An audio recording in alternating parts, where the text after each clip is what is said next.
It's Senate Judiciary Committee hearing day for Christine Blasey Ford, one of Brett Kavanaugh's accusers, and Brett Kavanaugh will testify as well. So that's all that matters today. I'm Ben Shapiro. This is The Ben Shapiro Show.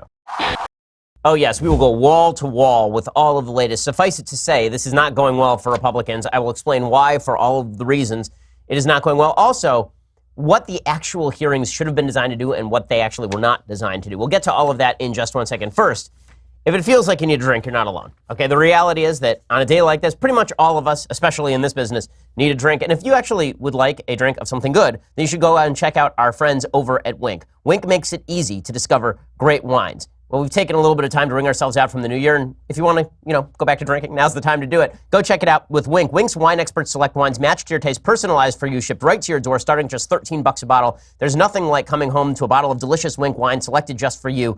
And they have this thing called the Palate Profile Quiz, and they ask you simple questions like, do you like blueberries, or how do you take your coffee? And then they give you wine recommendations based on that. Folks around the offices have had taste tests of the wine, and they love it. I mean, so much so that they are not usable the rest of the day after these taste tests. But you can go check out winc.com right now. It's trywinc.com/Ben, TRYWINC.com/Ben. And when you use that /Ben, you get $20 off your first shipment, which is a pretty solid deal. Trywinc.com/Ben. Winc sends wines curated to your taste. Each month there are new delicious wines. There's no membership fees. You can skip any month. You can cancel anytime, and shipping is covered. So pretty solid deal. Go check it out right now. Trywinc.com/Ben for $20 off. Okay, well, today is, of course, the big hearing day, and today is the day in which the Senate Judiciary Committee, after at long last, interviewed Christine Blasey Ford, who is the first accuser against Brett Kavanaugh. Now, to stop for just a second before we actually get into the accusations that Christine Blasey Ford made, we should recognize that there have been a number of allegations that have been made, and I want to go through them. This is the one that matters. Christine Blasey Ford is the one that matters because it is the most credible. And it's the most credible because it is the one that rings the truest. There are still questions about it, and this is the problem for Republicans. From the very outset, it was unclear what Republicans were attempting to argue about these allegations. Were they arguing that Christine Blasey Ford was lying? I, for one, never argued that Christine Blasey Ford was lying. I always believed that she sort of believed what she believed. She'd come forward with these allegations before Brett Kavanaugh was even selected for the Supreme Court, when he was just on the short list, and there's evidence that she had talked about it back in 2012. I was never somebody who suggested that Christine Blasey Ford was lying. I questioned whether her memories might not have been correct, because memories change over 30 years. I questioned whether, more importantly, the evidence was sufficient to knock Brett Kavanaugh out. And this was always the big question. The big question to me was, is an allegation alone, no matter how credible, without any corroborating evidence whatsoever, is that enough to stop a nomination? That's really the question. Because no matter how credible a witness is, it's going to be he said, she said, if they're the only people in the room. And in this particular case, Christine Blasey Ford had suggested there were other people at a party when she was 15 and Brett Kavanaugh was 17. She says that at that party, Kavanaugh and his friend Mark Judge forced her into a room, turned up the music, and Kavanaugh forced her onto a bed where he attempted to take off her clothes and then placed his hand over her mouth when she tried to scream. There's no other witness that has verified this account. Mark Judge has denied it. I think he should be subpoenaed, but Mark Judge denied it. Brett Kavanaugh denied it. She says there were other people at the party. We'll get into her specific allegations in a moment, including one of her close friends who has denied that she was at any party with Brett Kavanaugh. So there is no corroborating evidence. We don't know date. We don't know location. We don't know time. We don't know how she got there. So even if she's telling the absolute truth, there is no way to actually corroborate any of her story. The reason that matters is because this was happening in a quasi-public setting. There should be some corroborating detail. If you look at situations involving Bill Cosby or Harvey Weinstein, there are ways that you can corroborate at least that people were telling the story at the time. As I've mentioned on the show, when I was in high school, I've said 15, but I believe I was actually 13 or 14 because it was my sophomore year of high school. When I was in high school, I was abused by some kids in my class. I remember where it was, I remember who the kids were, and I should be able to lock down the date if I just look at a yearbook or look back at a calendar. And I can find people to corroborate the story. There's no corroborating evidence here, and Blasey Ford has been unable to really corroborate any of that. Now, does that mean she's lying? No, it doesn't mean she's lying. It doesn't mean she's lying at all. And so what this comes down to is the allegation itself enough? If you believe the allegation itself is enough, all that mattered today from the hearing is that Blasey Ford was emotional when she spoke about this because she obviously experienced a trauma and experienced pain, both of which I believe, by the way. I believe that she did experience some trauma and she is experiencing pain. I don't doubt any of that. But the question becomes, without any other corroborating evidence, is that enough? And so that just made today basically a sort of public assessment of her performance. Was her performance credible? Was her performance believable? Was her performance emotional? Which is kind of gross. I mean, that is kind of gross. The fact that the public question was going to come down to how well could this alleged attempted rape victim tell her story? Because in that sense, if she had been more robotic, would we not have believed her? If she had come off a little bit less collected, would we not have believed her? If she had not come across emotional, would we not have believed her? Those are uncomfortable questions. But that's why Republicans never should have gotten into this line of questioning in the first place. The question always should have been, listen, even if we believe your story, there's no corroborating evidence and we have a denial on the other side. That means that there is some burden of proof to come forward with some form of corroborating evidence, and you just haven't supplied that. Because Republicans didn't do that, the hearing turned into, is Christine Blasey Ford a credible witness? Is she a believable witness? And what you'll see is a lot of folks on the right saying she's not credible, she's not believable because her memory was skewed in other areas. But her contention, and I think it's not a completely unfair contention, is, well, I may not have remembered the actual date of this happening, but I certainly remember the feeling of being pushed down on a bed, having a guy jump on top of me, put his hand over my mouth, and I remember his face. Right? That's not an incredible suggestion. It's not non-credible. And that's relatively credible. When bad things happen in your life, you remember the specific bad thing that happened in your life. You don't necessarily remember well the surrounding circumstances. The problem is there's no way for us to adjudicate whether her memory is faulty or not because there's no corroborating evidence. Okay, so that's Christine Blasey Ford. I wanted to mention these other allegations to demonstrate that not every allegation necessarily ought to be believed just on the basis of the allegation. So Deborah Martinez said in a piece in The New Yorker earlier this week on Sunday, The New Yorker reported that Martinez had alleged that Kavanaugh thrust his penis in her face at a frat party at which he was drinking while he was at Yale University. But the New Yorker piece is extraordinarily weak. According to the publication, she was hesitant to speak publicly because, quote, her memories contained gaps because she had been drinking at the time of the alleged incident. And she was, quote, unquote, reluctant to characterize Kavanaugh's role in the alleged incident with certainty. So even she says that she didn't know what happened, this particular accuser, only after, and there's a direct quote from the New Yorker, 6 days of carefully assessing her memories and consulting with her attorneys did she decide to come forward. No corroborating witnesses have come forward. Then, yesterday, there was an accusation made by Julie Swetnick, who is a woman brought forward by Michael Avenatti, the lawyer for Stormy Daniels, and 2020 Democratic candidate for president. And according to her sworn declaration, she saw Kavanaugh get drunk in high school and then grope girls against their will, as well as spiking punch with Quaaludes and alcohol and participating in a gang rape line at multiple parties. That's her description. Swetnick says she went to approximately 10 parties at which such events took place. Sorry, it's Deborah Ramirez, not Martinez. Swetnick says she went to 10 parties at which such activities took place. She says she was the victim of such a gang rape, but is unclear in her declaration whether Kavanaugh participated. Avenatti refuses to answer simple questions on her behalf. He has not made her available to testify. She says there are other witnesses, but none have come forward. So again, an accusation with no corroborating evidence. The New York Times put it kindly, quote, none of Ms. Swetnick's claims could be independently corroborated by the New York Times, and her lawyer, Michael Avenatti, declined to make her available for an interview. And then late on Wednesday afternoon, a fourth allegation came forward. This was from NBC News, reporting that the Senate Judiciary Committee was inquiring about another allegation of misconduct. They reported that an anonymous woman said that her daughter's friend was physically assaulted by Kavanaugh in a Washington, D.C. area bar while he was drunk. She said when they left the bar under the influence of alcohol, they were all shocked when Kavanaugh shoved her friend up against the wall very aggressively and sexually. There were at least 4 witnesses, including my daughter. The daughter has not come forward. The woman has not come forward. None of the witnesses have come forward. So another uncorroborated, in this case, anonymous allegation made against Brett Kavanaugh. Now, maybe Kavanaugh did some of this. Maybe he did none of this. We don't know any of those questions. What is certainly true is that there is not a court of law in the United States, civil or criminal, that would either convict or punish based on just the allegations alone. There's no way to do that. So is it in a country where there is due process, it seems to me that an allegation alone should not be enough to support the destruction of a man's life and a man's career, no matter how credible the person telling the story. And this is what Republicans failed to say in the lead up to this hearing. Instead, the narrative was put out there that maybe she was lying or maybe she was politically motivated, but that was never the question. We live in a system where due process actually matters. And that due process doesn't necessarily apply in the court of public opinion, but if we're going to be intellectually honest about how we actually assess situations, we have to have something beyond a mere allegation.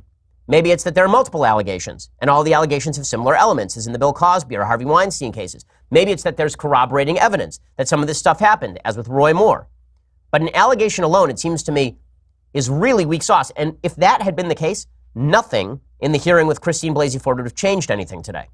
Nothing would have changed anything, because not only did she not provide any corroborating evidence, what she actually showed is that the only memory she seems to hold clearly is the actual incident itself with Kavanaugh. Everything else, her memory seems particularly hazy.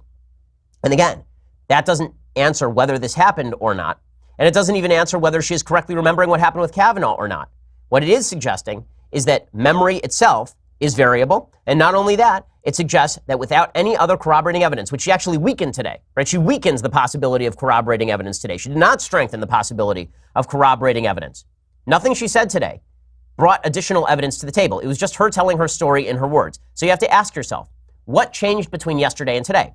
Last night, she put forward her actual statement. Her statement was written. It was very similar to what she had told the newspapers. It's very similar to what she had said in a letter to Dianne Feinstein and a representative in California named Anna Eshoo. None of that changed. The only thing that changed is that we actually put a face to the accusation. If that's the case, then what we really had today was an emotional appeal. And listen, I felt the emotional appeal too, because it's hard not to watch a woman who's experiencing pain that she attributes to a dire trauma, right? To an incident that any of us would have responded with fury to and say, okay, well, that's now more credible. But is it more credible because she said it out loud?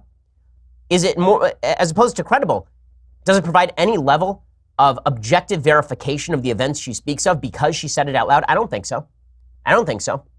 And if it does, you have to ask yourself, what exactly changed? What exactly changed? Now, this was a loss for Republicans.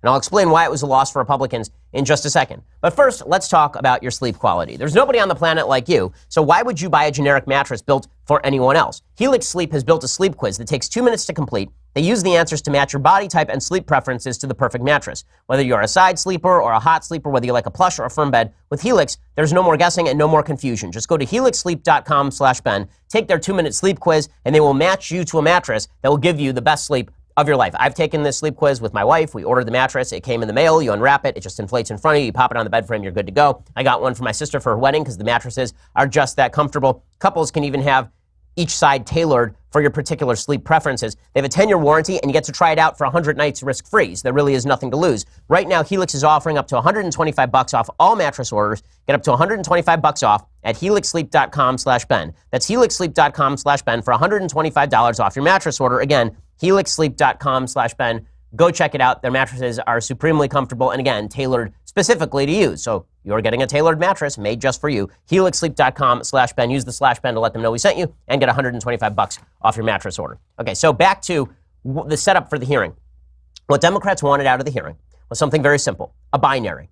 She's lying or she's not lying. That was the binary. And Democrats said, we believe her, she's not lying. And what they're hoping to do by that is suggest that anyone who didn't believe her was therefore a sexist and doesn't believe women who are credible. But that really wasn't the question. Again, the question for this hearing should have been, even if you believe she is not lying, are allegations without any corroborating evidence whatsoever? None. Zero. Zilch. Any corroborating evidence? Are those allegations enough to finish a guy's career? That's how Republicans should have played this. They should have said, we don't know whether to believe her or not. We may find her credible, but we can't have a standard of evidence in this country where people are denied a career and a life based on unverifiable and unverified allegations from a vague time in the past where there should be public witnesses and there are none. That's what Republicans should have been arguing. Instead, they allowed Democrats to turn this into, is she believable or is she not? And the answer is, yeah, she's believable. There's nothing about her that suggests that she's not believable. Right? Like, listen to her tell her story. So here is Ford. She told her story, and what you'll see is that Republicans had appointed a woman named Mitchell, who's a prosecutor, to question her. Right? And this woman basically went after the fact that Blasey Ford's memory has lots of holes in different places, but Blasey Ford basically defeats all of those attempts with a simple statement, which is, I may not remember everything else in my life, but I remember that time the guy jumped on top of me, put his hand on my mouth, and tried to rape me, right? That's all she had to say. It takes everything else off the table. If Republicans had said before that, listen, it sounds like what happened to you was awful, but we have a guy over here who denies it.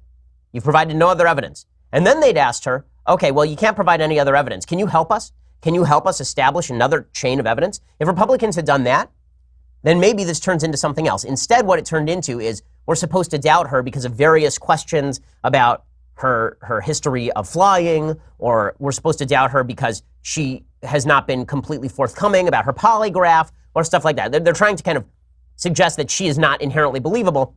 Again, it's hard to claim that an attempted rape account is false because she fibbed about her dislike for flying. if in fact she fibbed about her dislike for flying. We'll get into all of that in just a second. Here is what Ford talked about today. I am here today not because I want to be. I am terrified. I am here because I believe it is my civic duty to tell you what happened to me while Brett Kavanaugh and I were in high school. Okay, so she obviously is pretty collected here. And then she goes on to say that she believed that Kavanaugh was going to rape her. I was pushed onto the bed and Brett got on top of me. He began running his hands over my body and grinding into me. I yelled, hoping that someone downstairs might hear me, and I tried to get away from him, but his weight was heavy. Brett groped me and tried to take off my clothes. He had a hard time because he was very inebriated, and because I was wearing a one-piece bathing suit underneath my clothing. I believed he was going to rape me. Okay, so obviously this is very affecting testimony. There's no way not to watch this and feel enormous sympathy for the person who's telling the story. Does it give you any corroborating detail? No, right? And that's why how you frame the question matters an awful lot. And this is why when Ford actually got to being asked, okay, could you have mistaken Brett Kavanaugh for somebody else? And she answered, it was very bad for Republicans. Here are the two clips that really made the most hash of Kavanaugh. Here's clip 20. This is Ford talking about how she fully remembers all of this happening. How are you so sure that it was he? The same way that I'm sure that I'm talking to you right now. It's just basic memory functions, and also just the level of norepinephrine and epinephrine in the brain that sort of, as you know, encodes, that neurotransmitter encodes memories into the hippocampus, and so the trauma-related experience then is kind of locked there, whereas other details kind of drift. So what you are telling us is this could not be a case of mistaken identity? Absolutely not. I can't guarantee that there weren't a few other people there, but they are not in my purview of my memory. Would it be fair to say there were at least 4 others? Yes. Okay. Okay, so there's where she sort of changed her story, but again, it doesn't matter because the Republicans had not established what exactly they were trying to do there. And this was part of the problem with the format. So you see, Blasey Ford said, listen, it's imprinted on my memory that somebody tried to rape me. And then she says all the other details were hazy. And then when Republicans, the woman questioning is Rachel Mitchell, who is this Republican special counsel, when she pushes back and she says, okay, well, what about the fact that you've now changed your story multiple times on how many people were at the party? Blasey Ford says, right, I don't remember that stuff so well because that's not when I was being raped, right? So she'd preempted the attack by essentially stating, this is the only thing that I can remember really well. And this is the problem. And this was underscored by the next thing she said, where she was asked specifically about what she remembers the most. And this is the quote that's going to be played 1,000 times tonight on cable news. Indelible in the hippocampus is the laughter, the uproarious laughter between the two, and they're having fun at my expense. And you were the object of the laughter? I was, underneath one of them while the two laughed. Two friends having a really good time with one another. Okay, so this opened a bunch of questions for Republicans, none of which they were willing to take, right? They could have called Mark Judge to rebut. That's the guy who she claims is in the room with Kavanaugh. He's already said under oath that he was not there for any of this and he doesn't know what any of this was, but it would have been worthwhile to question him. But here's the point. What Republicans did with this hearing was a huge mistake because what they did is they basically brought in a special counsel to talk to this accuser, and then they split it up. They had her ask a question for 5 minutes, and then they let Democrats grandstand for 5 minutes. And so there was never any line of continuity trying to establish what it was they were trying to establish. What should have happened is you got Mitchell out there. She says, listen, whether we believe your story or not, and you seem like a credible, very nice person who suffered an awful trauma, we need to try and find some detail we can corroborate here so that we can move forward with the seriousness of the allegations. And so now I'm going to ask you a series of questions that are designed to elicit just that sort of corroboration. And then at the end you say, okay, well, if we couldn't find corroboration, we can't find corroboration. Instead, Republicans started asking questions that went to flaws in her memory, but that don't undermine her central case. Meanwhile, Democrats ask questions like, how did it feel when a guy was trying to rape you? Who do you think is going to win that PR battle? Because that's what this has become, right? I mean, this is a PR battle. This is not a question as to the truth or falsity of the allegations, unfortunately. Democrats are not interested in that. Republicans don't seem particularly interested in that. Nobody's really interested in the truth or falsity because there's no way to find that out. So this has become a political tool. We'll get to more of this in just 1 second. But first, let's talk about making your company better. Well, the best way to make your company better is to head over to ZipRecruiter.com. Right? You don't want the worst applications coming in. You don't want to have to post on 1,000 job sites. Instead, go to ZipRecruiter.com/dailywire. ZipRecruiter doesn't wait for candidates to find you. ZipRecruiter finds them for you. It has powerful matching technology. It scans thousands of resumes, identifies people with the right skills, education, and experience for your job, and actively invites them to apply so you get qualified candidates fast. No more sorting through the wrong resumes. No more waiting for the right candidates to apply. It's no wonder ZipRecruiter is rated #1 by employers in the United States. And right now, my listeners can try ZipRecruiter for free at this exclusive web address, ZipRecruiter.com/dailywire. That's ZipRecruiter.com/dailywire, DAILYWIRE, ZipRecruiter.com/dailywire. So you can try it for free. Upgrade the members of your staff. I mean, if somebody does a bad job today, they might be out on the street. I'm not going to mention any names like Alex. I won't mention any names like that and say that maybe we'll be replacing him with Daily Wire later on. Alex, silence back there. Listen. ZipRecruiter is the way that you can make your company better. Go check it out right now. ZipRecruiter.com/dailywire. ZipRecruiter is indeed the smartest way to hire, which is why we use it here at Daily Wire. Go check it out right now. That powerful matching technology can make your company a hell of a lot better. Okay, so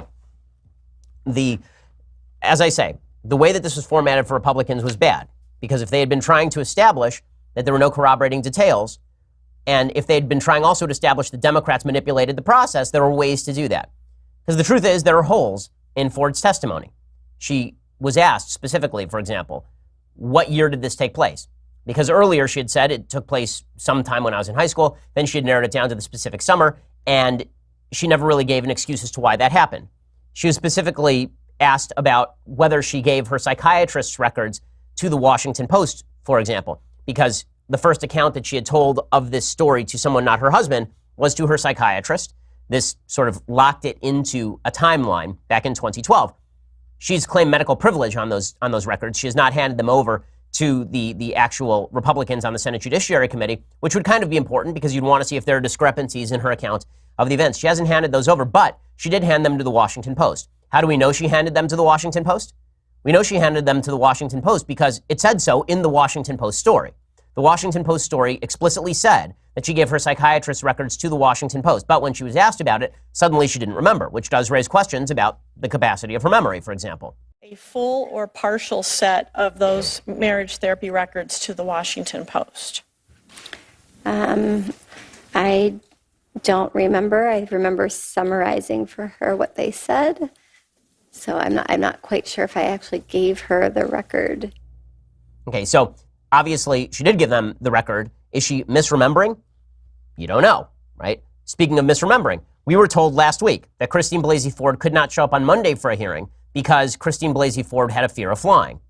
This was a serious question because in the past week, there have been a bunch of more unverified allegations that have come forward that seem timed by Democrats. I mean, it's just a giant coincidence that all these allegations come forward from Monday through Thursday, and they all start breaking in the news this week. Well, Blasey Ford's original claim, or at least the claim of her lawyers, is that she couldn't show up on Monday because, number one, she didn't want to be questioned on that side of the country, and number two, she had a fear of flying. Well, it turns out that her fear of flying has not prohibited her. I assume she has a fear of flying, but it hasn't stopped her from flying in what she considers important circumstances. Circumstances ranging from surf trips to visiting her family on the East Coast every year to coming in August to Maryland, to Delaware, to take a polygraph test. So in other words, she flies an awful lot, and yet somehow she couldn't fly, but then she did fly to get to this hearing. She didn't take a car across the country. She flew across the country. Well, that raises questions about how Democrats have manipulated the timeline here. Again, the person who's been done the most disservice by the Democrats is Blasey Ford. She's been done a tremendous disservice because let's say that she's telling the absolute 100% truth. It looks manipulative no matter how this was played because Democrats were in fact manipulating the process. Dianne Feinstein did not come forward with the allegations for 8 weeks. Dianne Feinstein did not release it to the FBI. Dianne Feinstein did not question Kavanaugh about it, either in public or in private. The Democrats turned down a private hearing for Ford. Right? The Republicans said, you want to do this behind closed doors? Let's do it there. Nope. The Republicans said, what if we send our representatives to you and question you out west? Nope. Instead, they said, she has to come east, but she can't fly. But then she turned out to fly. Rachel Mitchell points this out. That was certainly what I was hoping, was to avoid having to get on an airplane, but I eventually was able to get up the gumption with the help of some friends and get on the plane. When you were here in the mid-Atlantic area back in August, end of July, August, how did you get here? Also by airplane. I come here once a year during the summer to visit my family. In fact, you fly fairly frequently for your hobbies, and you've had to fly for your work. Is that true? Correct, unfortunately. So folks on the left were mocking this, like, oh, well, who cares about her flight? Well, it goes to the Democratic manipulation of the process because, again, we were told that Democrats just wanted to get down to facts, but it turns out they were delaying the timeline for obviously political reasons, all of which still does not go to the key point of this case. And I get back to the key point of this case over and over again because I think it really is important, not just for this nomination, which is, I'll explain what I think is going to happen with it in just a second, but it's also important because of what's going to happen with future nominations. Is it enough to have a credible allegation of something bad happening, uncorroborated by a fact? Okay, there's no corroborating fact here. None.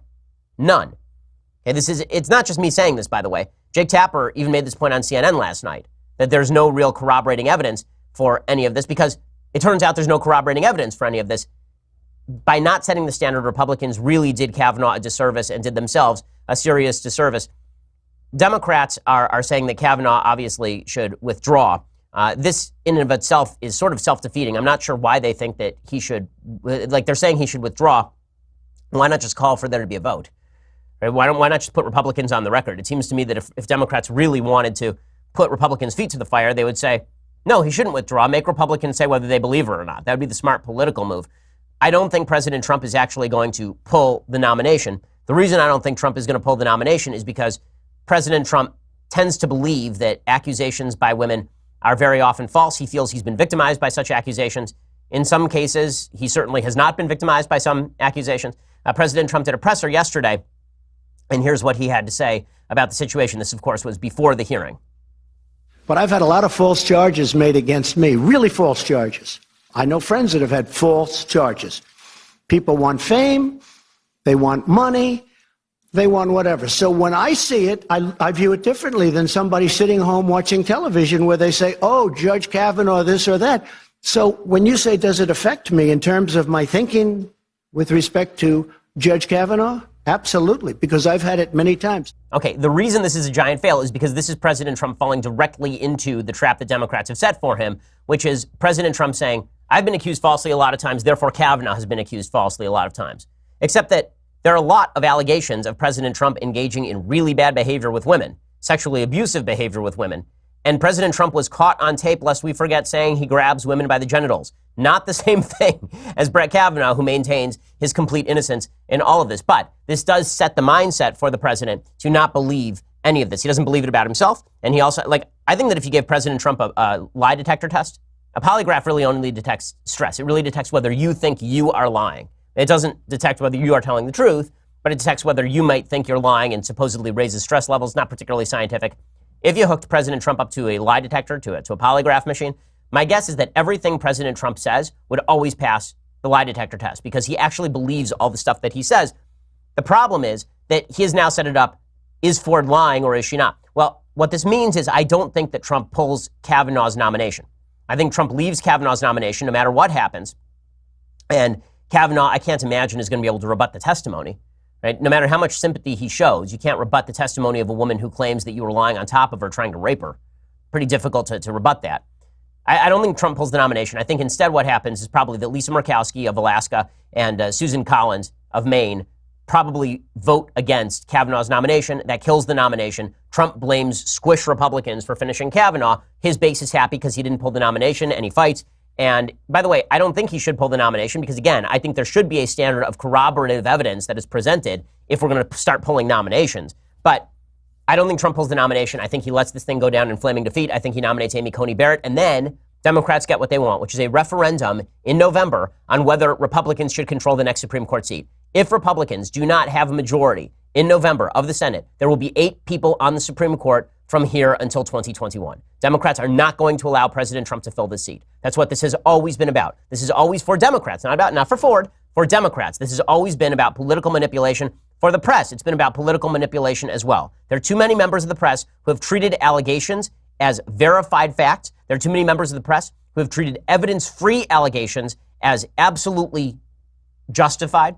We're going to get to all of that in just a second. But first, let's talk about your comfort with your underwear. You may know Tommy John as the creators of the most comfortable underwear on the planet for men and women, but little did you know they've been working on revolutionizing comfort for men's dress shirts as well. After 6 years and 200 different wear-tested prototypes, Tommy John has perfected the Stay Tucked dress shirt. It's truly unlike anything guys have ever experienced. The Stay Tucked dress shirt, it's fantastic. I wear button-down shirts every day, and I can tell you, Tommy John shirts, just great. Why? Because these are created to end the constant tuck of war men have endured for years with their dress shirts. Get it? It's a tuck of war because you're tucking it in. With Invisigrip Snap technology, you won't have to deal with any billowing or bunching. The 360-degree underarm stretch panel allows for full range of motion. Stretch, twist, even put luggage on an airplane without restriction or untucking. Upgrade today with Tommy John. No adjustment needed. Go to TommyJohn.com/Shapiro to save 20% on your first order, plus free shipping and free returns on all dress shirt purchases. That is TommyJohn.com/Shapiro for 20% off. All their products are just fantastic, by the way, not just the dress shirts. Everything is great. Their underwear is supremely comfortable. It has a no wedgie guarantee, which I could have used in high school. Go check it out right now. TommyJohn.com/Shapiro for 20% off. Again, that's TommyJohn.com/Shapiro for 20% off, and just let them know that we sent you. All right, so I do want to get into the press's behavior and Democratic behavior today at the hearings because, again, I'm not going to say that Christine Blasey Ford is a political actor. I am going to say that Democrats and the media have acted in entirely political fashion surrounding the Kavanaugh accusations. We'll get to that in just a second. For that, you have to go over to Daily Wire and subscribe. For $9.99 a month, you can get a subscription to Daily Wire. When you do, you get the rest of this show live. You get the rest of the Andrew Klavan show live, the rest of the Michael Knowles show live, the rest of the Matt Walsh show live. I don't know why you'd want Knowles' show, but I mean, if that's the thing you want, you can still get it. $9.99 a month gets you all of those things. Plus, for $99 a year, you get this, Leftist Tears Hot or Cold Tumbler. Notice, it says leftist tears, not liberal tears. Liberals are just people who disagree with me on politics. Leftists are people who try to shut me down from speaking at USC. But go check it out right now. $99 cheaper than the monthly subscription, and you get this, the very greatest in beverage vessels. It does give you the power of invisibility, I have heard. I can't make that claim with full veracity, but I have heard. Also, eternal life. Right? If Indiana Jones had just chosen the Leftist Tears Hot or Cold Tumbler, if that other guy in Indiana Jones and the Holy Grail had chosen that at the end of the movie, his face wouldn't have melted off and withered. Go check it out right now for $99 a year. Also, please subscribe to us at YouTube or iTunes. We have a Sunday special this week featuring Cameron Kasky, someone with whom I disagree a lot on politics, but a 17-year-old kid who's at Parkland and really I think is attempting to search for a better politics, so good for him. You can listen to that interview this week. Go check it out right now. We are the largest, fastest growing conservative podcast in the nation.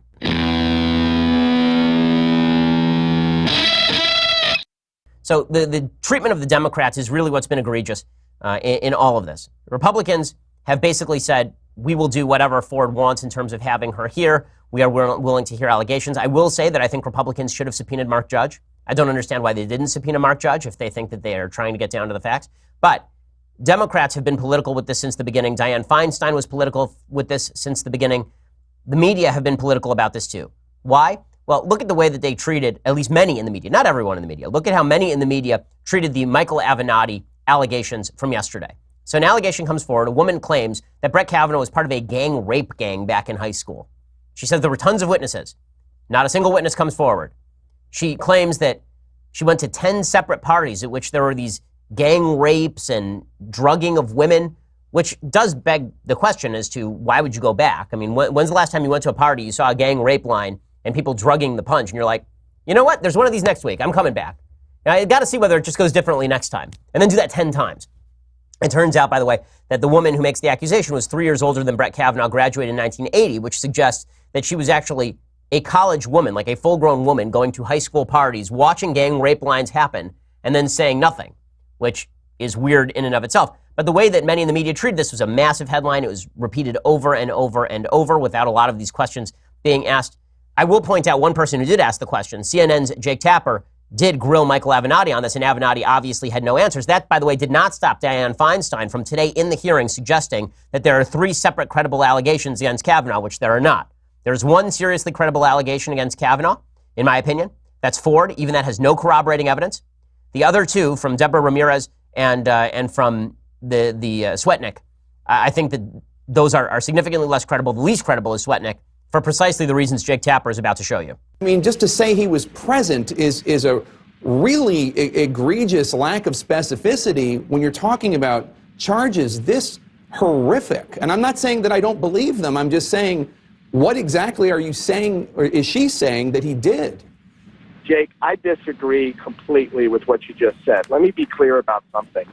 This is not my declaration. These are statements by my client. These are her statements about what happened. Okay, well, that doesn't help at all. And Tapper, of course, is exactly right about all of this. I should note on Mark Judge, Republicans did interview Mark Judge. Democrats refused to participate in the interview of Mark Judge. That doesn't mean they shouldn't have publicly subpoenaed Mark Judge. I think that they probably should have. But it turns out that Avenatti's entire allegation from yesterday begins to fall apart. A Miami-Dade County, this is according to Politico, a Miami-Dade County court docket shows a petition for injunction against Swetnick was filed March 1st, 2001 by her former boyfriend, Richard Vennessy, who told Politico the two had dated for 4 years before they broke up. 13 days later, the case was dismissed, not long after an affidavit of non-ability to advance fees was filed. According to Vennessy, Swetnick threatened him after they broke up and even after he got married to his current wife and had a child. So he says, this is a direct quote from her former boyfriend, quote, "I know a lot about her. She's not credible, not at all." Didn't matter. The media repeated this stuff. And I will point out, again, there's some diversity in the media. You have people like Jake Tapper, who I think does try to be honest. This is why I respect Jake. And then you have people like Don Lemon, who really does not try very hard on CNN. Here's Don Lemon on CNN saying that Brett Kavanaugh is like Bill Cosby. Based on, he doesn't say. Right now, a Supreme Court nominee faces 2 allegations of sexual assault or misconduct from his time in high school and his time in college back in the late 1980s. Kavanaugh denies that they ever happened. When Bill Cosby was initially accused, many people for many years could not believe it. The women's accounts were questioned. It took a very long time and a lot of investigating and multiple proceedings before there was a verdict as to the truth of what really happened.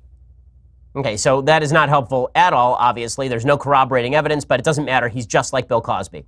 Doesn't matter that Bill Cosby admitted openly to using Quaaludes on women. Kavanaugh's exactly like that. It's not just him. Obviously, you've got Katie Tur over at MSNBC, who did exactly what Democrats are apt to do, which is suggest that anybody who doubts corroborating evidence says that the accusers are all liars. Again, I'm not claiming Deborah Ramirez is a liar. I've not claimed in this entire show that, or any other show, that Christine Blasey Ford is lying. I have said there's not corroborating evidence. Why? Because facts don't care about your feelings on this one. There is no corroborating evidence. I feel terrible for these women as well. Corroborating evidence is necessary for you to buy an account. You can't just buy an account because someone told you the account. In just a second, I'm going to play what Katie Tur had to say to Kavanaugh's lawyer, and then I'm going to show you other evidence of the media playing this as politically as humanly possible.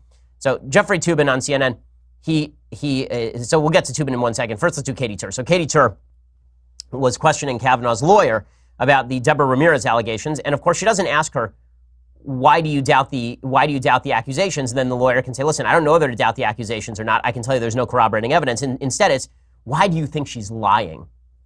I don't have to believe somebody is lying to suggest that their account may be faulty.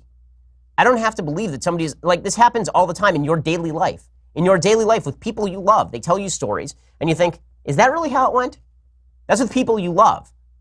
And my wife is sitting behind the camera today. There are times when my wife will tell me something that happened, and I'll say, is that really how it went? And then she'll say, well, more often she says this to me. I'll tell her how something went. She says, is that really what you said? And I'll think about it some more, and I'll say, no, not exactly. Here's what I actually said, right? That sort of thing happens all the time with people you actually like. I assume my wife likes me. But it is a truth that in order to have questions about somebody's account, it doesn't require you to think that they're lying, per se. But the media have decided to buy into the Democratic binary. Either you believe the women wholeheartedly, everything they say is verified truth without any doubts to memory or corroborative evidence, or you don't believe any of these women because you think that women are liars. You believe the myth of Eve, the liar, bringing the apple to her husband. You hate all women. This is the narrative the Democrats and many members of the media have been trying to promote. Here's Katie Tur doing just that yesterday. Are you calling her a liar? I'm not calling her a liar. I think she has known about this for a while, supposedly, and so has Mr. Avenatti. He waived this on some of your programs since last weekend and said he knew about it, and he never went to the police. As an attorney, I know what my obligation is. It's to my client. And if I had represented her, it would have been my duty to go to the police immediately. But this is the question, right? The question is what mattered there, not the answer. The question was, are you saying she's lying? If that's going to be the standard from now on, it's going to be impossible for anyone to escape any hearing unscathed, ever.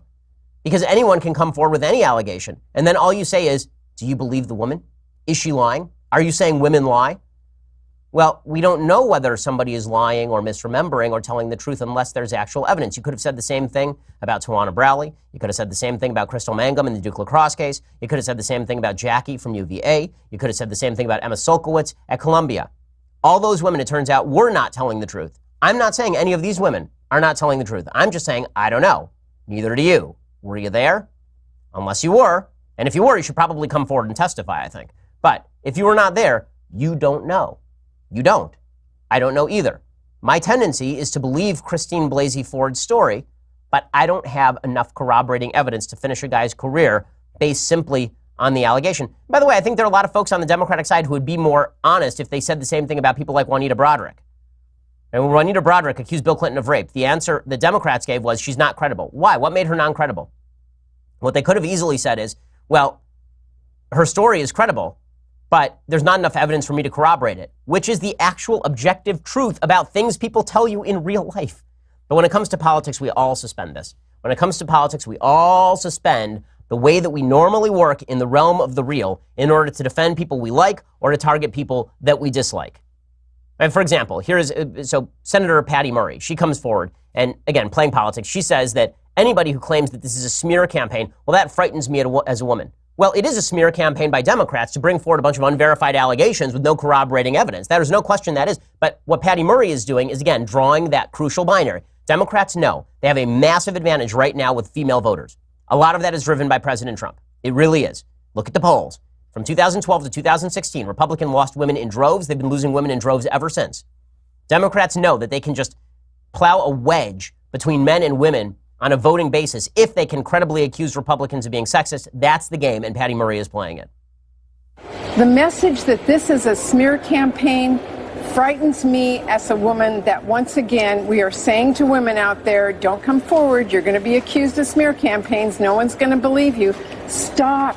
Do the investigation. Okay, they are doing an investigation, and then you yell at them for doing the investigation. It's not just the worst of all is, of course, Jim Acosta from CNN, who's just a garbage heap. I mean, Jim Acosta is just awful.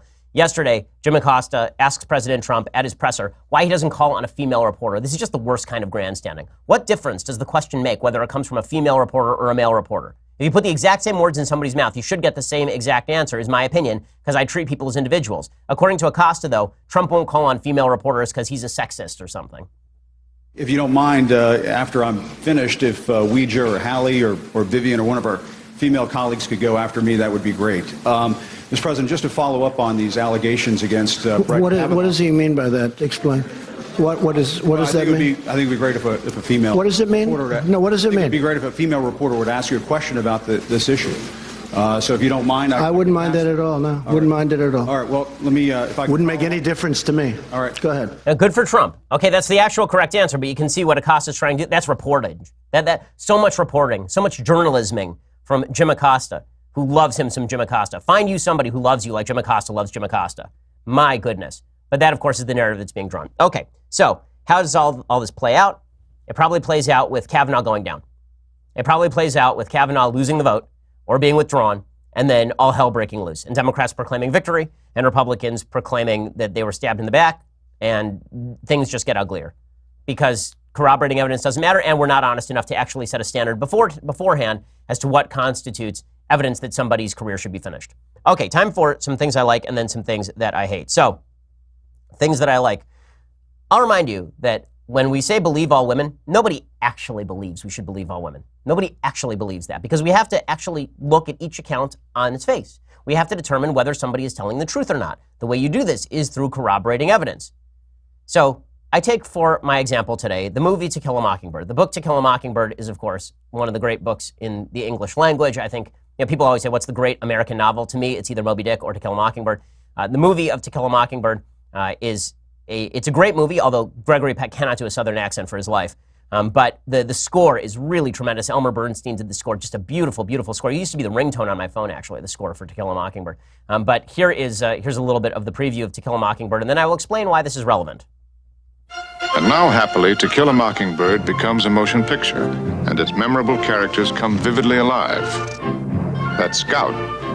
Some people call her Jean Louise Finch, but she insists on Scout. And that's her brother, Jim. Just a boy until the day he learns there is evil in the world. The movie's terrific, and the score is great, obviously.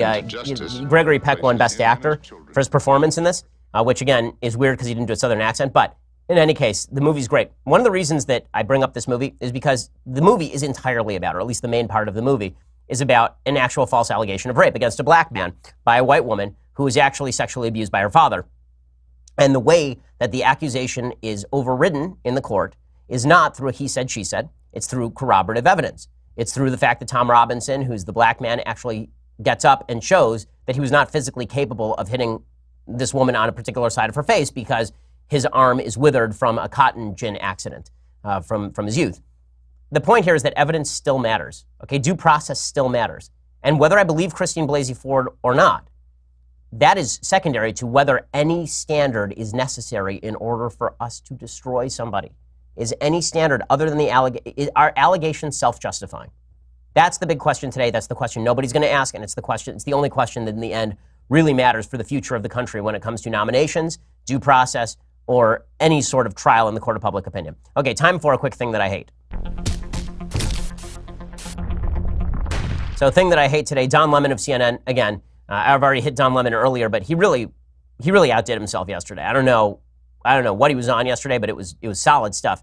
He was talking about Ted Cruz going to a restaurant in Washington, D.C. And there he suggested that Ted Cruz, so what happened is Ted Cruz goes to the restaurant, a bunch of activists start yelling at Ted Cruz about Kavanaugh, and he is forced to leave the restaurant with his wife. Here's Don Lemon explaining why this is totally cool. I don't like it, but it is one reason I'm not a public official, that I'm not running for office. In a way, I think it goes with the territory. I don't like that they were blocking his wife. But that's what he signed up for. And as a strict constitutionalist, which Ted Cruz is, he knows that it's protected under the First Amendment. Again, I don't like it. First of all, it's a lie. It's not protected under the First Amendment to go into a private establishment and yell at people until they leave. That is not protected under the First Amendment. Okay, it isn't. There's a lot of speech, thank God, in this country that's protected under the First Amendment. I can't enter your place of business and just start screaming at you. That is not actually protected by the First Amendment. But Don Lemon saying that he signed up for this, yeah, I'm sure he'd feel exactly the same way if Republicans came and yelled at Don Lemon, who, by the way, is a major media figure. Did he sign up for this? I don't think Don Lemon signed up for this. I don't think I signed up for this. I don't think Ted Cruz signed up for this. I don't think Trump signed up for this. I don't think Bill Clinton signed up for this. I don't think people sign up for harassment in a law-abiding country. I don't. But according to Don Lemon, apparently, they do. The other thing I have to say that I hate today, Jeet here is an alleged journalist over at The Atlantic, and he tweeted this out in the aftermath of some allegations that were dumped yesterday. So Senate Republicans on the Judiciary Committee released a Kavanaugh investigative summary that included an anonymous claim of rape forwarded by Kamala Harris's office that turned out to be complete nonsense, 2 interviews and a written statement from a man who believes that he, not Kavanaugh, actually was responsible for the assault. And so Jeet here tweeted out, "It's incredibly irresponsible to release this stuff, a dump of raw gossip with only the intent of muddying the waters." Apparently mirrors are illegal over at The Atlantic. What do you think the last several weeks have been? Okay, this is raw gossip or personal accounts with the intent of muddying the water. Okay, particularly this week. Put aside Blasey Ford, who again has no corroboration for her statements. This week, we've seen several attempts at muddying the waters coming from Michael Avenatti, coming from The New Yorker, all of it uncorroborated, all of it raw gossip, intent at muddying the waters, but apparently it only applies to one side of the aisle. This is what's so irritating about all of this. None of this is really an attempt to get down to who should be on the Supreme Court or standards of proof. None of this is really an attempt to get down to even the basic truth of what happened, because there's no way to do that without corroborating evidence. All of this is political, and anybody who tells you different is lying to your face. And we will be back here tomorrow with all of the fallout, because I'm sure it will be magnificent in its horror. We'll be back here with all of it. I'm Ben Shapiro. This is The Ben Shapiro Show. The Ben Shapiro Show is produced by Senya Villarreal, executive producer Jeremy Boring, senior producer Jonathan Hay. Our supervising producer is Mathis Glover, and our technical producer is Austin Stevens. Edited by Alex Zingaro. Audio is mixed by Mike Caramina. Hair and makeup is by Jesua Alvera. The Ben Shapiro Show is a Daily Wire Forward Publishing production. Copyright Forward Publishing 2018. President Trump says a lot of stuff about Puerto Rico, gets him in trouble. Plus, craziness over at Google and John Kerry carrying out collusion with the Iranians. We'll get to all of it. I'm Ben Shapiro. This is The Ben Shapiro Show. One of the features behind the scenes of the show that you never see is that every morning, Alex, one of our producers, picks out a great clip from a movie to cheer me up before the show. And today he picked out some Shakespeare. And so we were watching a little bit of Henry V. And then I looked at today's news and I went, oh, God. And we'll get to all of today's news because, yeah, everything's stupid. As per our usual arrangement, everything is quite stupid. First, let's talk about gold. Let's talk about the fact that we have a $21 trillion national debt, money we owe other countries as well as our own treasury. It's greater than the entire economic output of the United States. If your entire life savings is tied to the US dollar, you should ask yourself what happens if the government decides to inflate its way out of all of this debt. Well, you can hedge against inflation and uncertainty and instability with precious metals. Gold is a safe haven against uncertainty. My savings plan is diversified, and yours should be too. It doesn't mean put all your money in gold. It means put a little bit of your money in precious metals. The company I trust with precious metal purchases, Birch Gold Group. And right now, thanks to a little-known IRS tax law, you can even move that IRA or eligible 401k into an IRA backed by physical gold or silver, which is perfect for people who want to protect their hard-earned retirement savings from future geopolitical uncertainty. Look back historically, when bottom falls out of everything else, gold is always worth something. Birch Gold Group has thousands of satisfied clients, countless 5-star reviews, and A+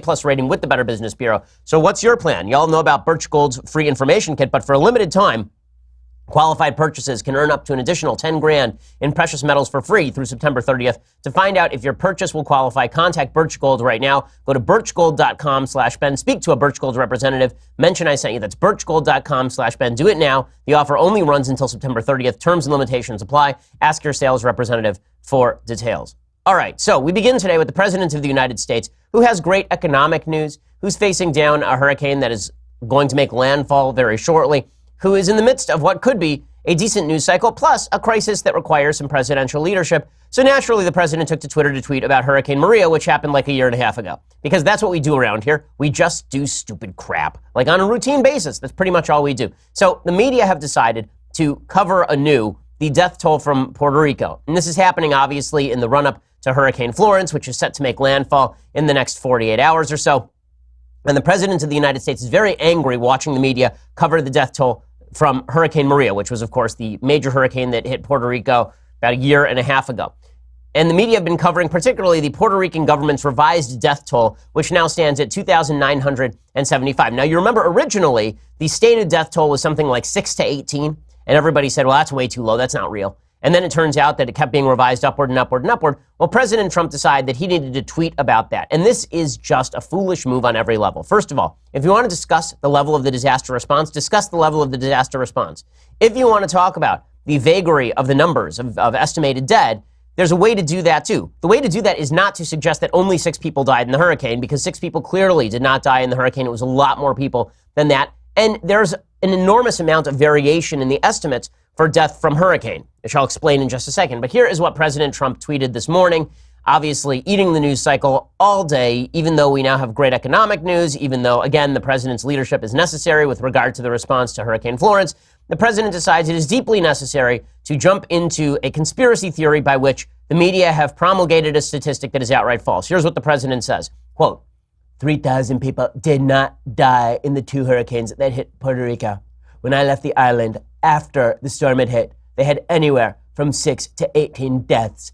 As time went by, it did not go up by much. Then, a long time later, they started to report really large numbers, like 3,000. This was done by the Democrats in order to make me look as bad as possible when I was successfully raising billions of dollars to help rebuild Puerto Rico. If a person died for any reason, like old age, just add them onto the list.